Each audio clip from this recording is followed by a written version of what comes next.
Good morning, good afternoon, good evening, Biafrans and every nationality in that Islamic state of Nigeria. It has come to the notice that the crime against humanity has been increasingly daily all the time. I'm going to drop from my studios here different independent news platform, People's Gazettes, saying Nigerian army admit mistakenly dropping bomb on Kaduna villages from combat drone. 126 civilians. This is a wake-up call to every indigenous people. It has been said before that they want to eradicate all non-Muslim religion, in capital letter Christianity. This was done in 1983 in a London meeting. This is the plan of the Islamic State of Nigeria to make sure they cleanse every ethnic group that is not a Muslim worshipper, that doesn't worship Islam.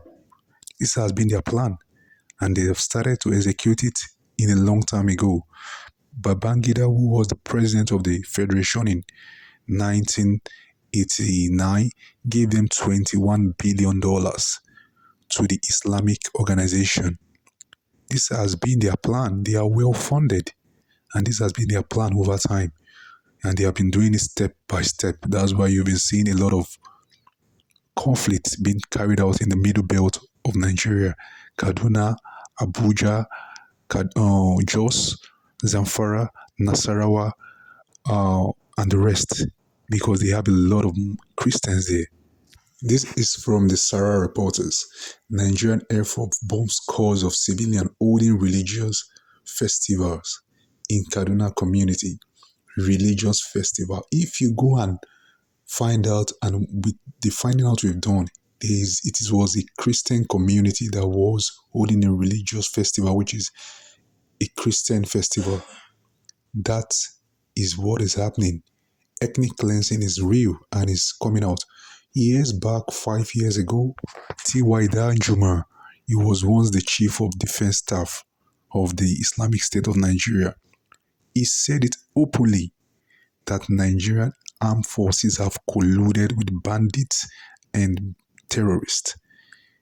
The bandit that is supposed to be called terrorists to the world, the president then, Muhammadu Buhari, did not want to call them terrorists. Instead of calling them what they are, they call them a different name, so as not to harm his own people. Because if you know who are those bandits, they are mostly Fulanis.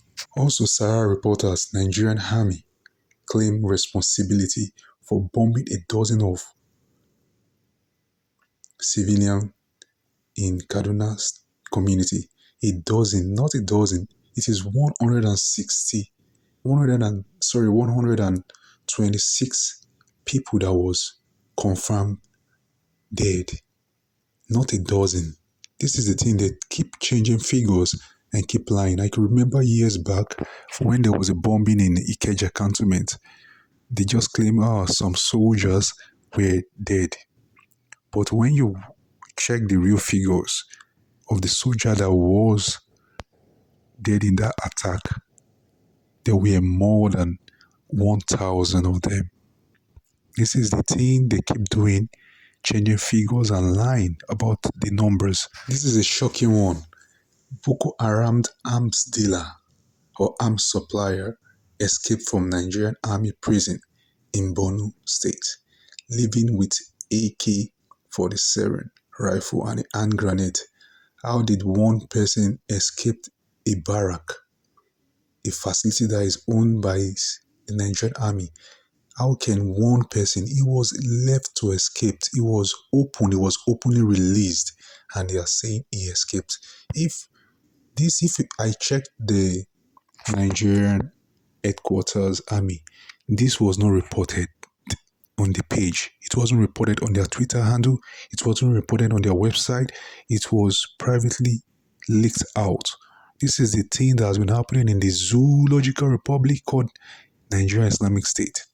And you won't get this information anywhere, because they keep doing this for the purpose of Islamization.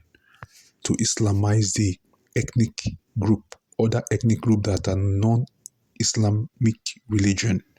Yes, Senator Bunkashiwa, he said Nigeria is prepared for war.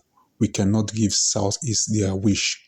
Senator Bunkashiwa, how can you not give people their wish?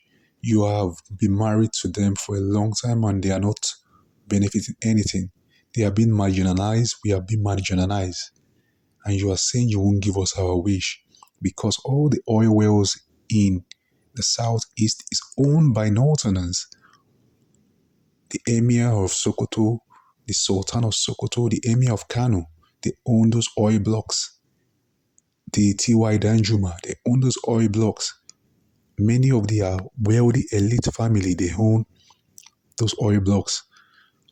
But I know something, it is certain that a country of over 300 million people, which is not properly managed from the beginning, cannot remain the same forever.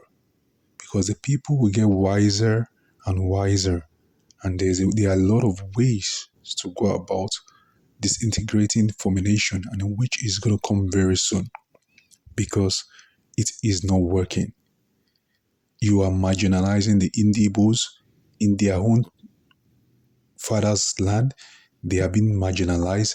There's no development in the southeastern part of the country.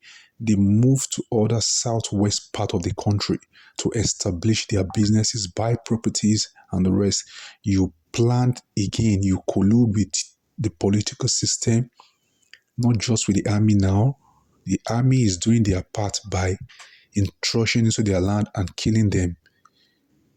Now, the political setting, you go around destroying their properties and their businesses just for the sake that you want to keep them under oppression and depressed so as them not to rise up against other tribe, which is not true.